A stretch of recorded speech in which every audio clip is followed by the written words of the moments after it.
ചെയ്തു. പ്രതിപക്ഷ നേതാവ് VD സതീശൻ ഉദ്ഘാടന കർമ്മം നിർവഹിച്ചു. മികച്ച നിശ്ചയദാർഢ്യത്തോടെ വിവിധ ഫണ്ടുകൾ ഉപയോഗിച്ച ബഹുരാഷ്ട്ര കമ്പനി ഓഫീസുകൾക്ക് സമാനമായി പ്രൊഫഷണലായ രീതിയിൽ ഓഫീസ് സജ്ജമാക്കിയ പഞ്ചായത്തിനെ ഹൃദയത്തിന്റെ ഭാഷയിൽ അഭിനന്ദിക്കുന്നതായും വികസന കാര്യത്തിൽ ഭരണ പ്രതിപക്ഷ ഭേദമില്ലാതെ എല്ലാവരെയും ഒരുമിച്ച് കൊണ്ടുപോകുന്നതിന് പഞ്ചായത്തുകൾക്ക് കഴിയണമെന്നും ചടങ്ങ് ഉദ്ഘാടനം ചെയ്തുകൊണ്ട് VD സതീശൻ പറഞ്ഞു.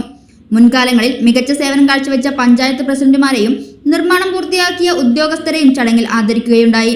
UR പ്രദീപ് MLA അധ്യക്ഷനായ ചടങ്ങിൽ K രാധാകൃഷ്ണൻ MP മുഖ്യാതിഥിയായി. തദ്ദേശ സ്വയംഭരണ വകുപ്പ് assistant engineer CP Sibin report അവതരണം നടത്തി. 55.97 ലക്ഷം രൂപ ചെലവിലാണ് നവീകരിച്ച പഞ്ചായത്ത് ഓഫീസ് പണി പൂർത്തിയാക്കിയത്. കെട്ടിടപ്പണികൾക്കായി 31 ലക്ഷം രൂപ, കെൽട്രോൺ വഴി നെറ്റ്വർക്കിംഗ് സംവിധാനത്തിനായി 1.33 ലക്ഷം രൂപ, റബ്കോ വഴി ഫർണിച്ചർ വാങ്ങുന്നതിന് 23.33 ലക്ഷം രൂപ എന്നിങ്ങനെ വിവിധ ഫണ്ടുകൾ ഉപയോഗിച്ചാണ് നവീകരണം പൂർത്തിയാക്കിയത്.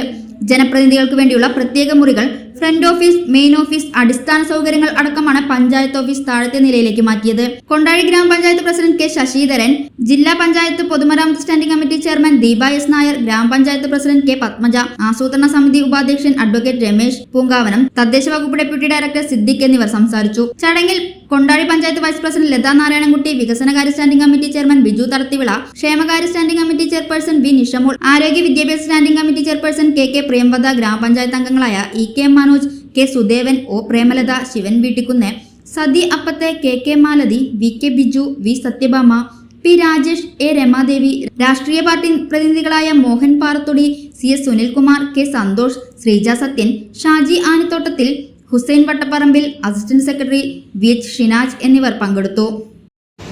ഞാൻ എല്ലാ പഞ്ചായത്തും നോക്കി, ഏതെങ്കിലും ഒന്നുമില്ല. 7 പഞ്ചായത്ത് മുനിസിപ്പാലിറ്റി പോലെ ഇതുപോലെയല്ല. നമ്മൾ അതേപോലത്തെ നല്ല മെമ്പർ. ഇത് അത്രയും എളുപ്പത്തിൽ നടക്കുന്ന കാര്യമല്ല. ഇപ്പൊ ഈ ഫണ്ടെന്ന് പറയുന്ന പഞ്ചായത്തിന്റെയൊക്കെ സ്ഥിതി നമുക്കറിയാം, ലോക്കൽ ബോഡിയുടെയൊക്കെ സ്ഥിതി അറിയാം. ആദ്യത്തെ ഗഡു കിട്ടുന്നത് ചിലപ്പോൾ കിട്ടും, രണ്ടാമത്തെ ഗഡു കിട്ടുന്നത് പിന്നെ 4 മാസം കഴിയുന്നതാണ്, പിന്നെ മൂന്നാമത്തെ ഗഡു കിട്ടുന്നത് മിക്കവാറും മാർച്ച് 31-ാം തീയതി അല്ലെങ്കിൽ ട്രഷറി അടച്ചിട്ടായിരിക്കും. എങ്ങനെയൊക്കെയാണ് ഇത് ചിലവാക്കി കൊണ്ടുപോകുന്നത് എന്നുള്ളതൊരു ഞാനിമേ കളിയാണ് അല്ലേ. കിട്ടുന്ന ഫണ്ട് പൈസ കിട്ടിയാന്ന് ചോദിച്ചാൽ കിട്ടി. ഞാൻ അസംബ്ലിയിൽ ഇങ്ങനെ ഞാൻ കളിയാക്കി പറയാം, ലഭ്യശ്രീ യോഗമാണ് പഞ്ചായത്തുകളിൽ. ഫണ്ട് കിട്ടിയാന്ന് ചോദിച്ചാൽ കിട്ടി, പക്ഷെ ചിലവാക്കാൻ പറ്റില്ല. കഴിഞ്ഞ കുറച്ച് നാളായിട്ട് പഞ്ചായത്തുകൾ ഈ സാമ്പത്തിക പ്രതിസന്ധി കേരളത്തിൽ ഏറ്റവും കൂടുതൽ ബാധിച്ചത് ലോക്കൽ ബോഡികളാണ്. ലോക്കൽ ബോഡികൾക്ക് ഇത് വല്ലതും നാട്ടുകാർക്ക് അറിയുമോ? പഞ്ചായത്ത് മെമ്പറെ ഞാൻ ഈ പഞ്ചായത്ത് മെമ്പർമാർക്ക് വേണ്ടിയിട്ടാണ് ഇത് പറയുന്നത്. പഞ്ചായത്ത് മെമ്പർമാരെ നാട്ടുകാരെ പിടിച്ചു നിർത്തും. റോഡ് അവിടെ അല്ലേ, എല്ലാ കാര്യത്തിലും പഞ്ചായത്ത് മെമ്പർമാരെ ആളുകൾ പിടിച്ചു നിർത്തും. MLAക്ക് അത്രയും പ്രശ്നമില്ല, ഉണ്ട്, എന്നാലും അത്രയും കുഴപ്പമില്ല. ആസ്തി വികസന ഫണ്ടും മറ്റൊക്കെ ഉള്ളതുകൊണ്ട് പിടിച്ചു നിൽക്കുക. പഞ്ചായത്ത് മെമ്പർക്ക് ആളുകൾ പിന്നെ അത് അധികം നടക്കാൻ പറ്റില്ല വഴിയിൽ.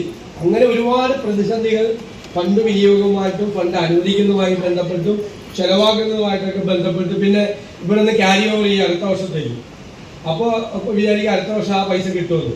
അപ്പോൾ പറയും അത് അടുത്ത വർഷത്തെ പ്ലാനിൽ നിന്ന് എടുത്തോളാൻ പറയും. അപ്പോൾ അടുത്ത വർഷത്തെ പ്ലാനിന്റെ സ്ഥിതി ഏകദേശം ഒരു തീരുമാനമാവും. ആരെയും അവോയ്ഡ് ചെയ്യാതെ എല്ലാവരെയും ചേർത്ത് നിർത്തി കൊണ്ടുപോകാൻ പറ്റാവുന്ന അപ്പോൾ മാതൃകാ പഞ്ചായത്ത് കൂടിയായി, മാതൃകാ പഞ്ചായത്ത് ഓഫീസർ ഈ മാതൃകാ പഞ്ചായത്ത് കൂടിയായി ഈ പഞ്ചായത്ത് മാറട്ടെ എന്ന് ഞാൻ ആശംസിച്ചുകൊണ്ട് ഇതിന് നേതൃത്വം കൊടുത്ത പഞ്ചായത്ത് പ്രസിഡന്റ് ശശിധരൻ മാഷയെയും ഭരണസമിതി അംഗങ്ങളെയും സെക്രട്ടറി ഉൾപ്പെടെയുള്ള മുഴുവൻ ജീവനക്കാരെയും ഞാൻ പ്രത്യേകമായി അഭിനന്ദിച്ചുകൊണ്ട് നവീകരിച്ച ഈ ഗ്രാമപഞ്ചായത്ത് ഓഫീസിന്റെ ഉദ്ഘാടന കർമ്മം നിർവഹിച്ചതായി അറിയിക്കുന്നു. നന്ദി.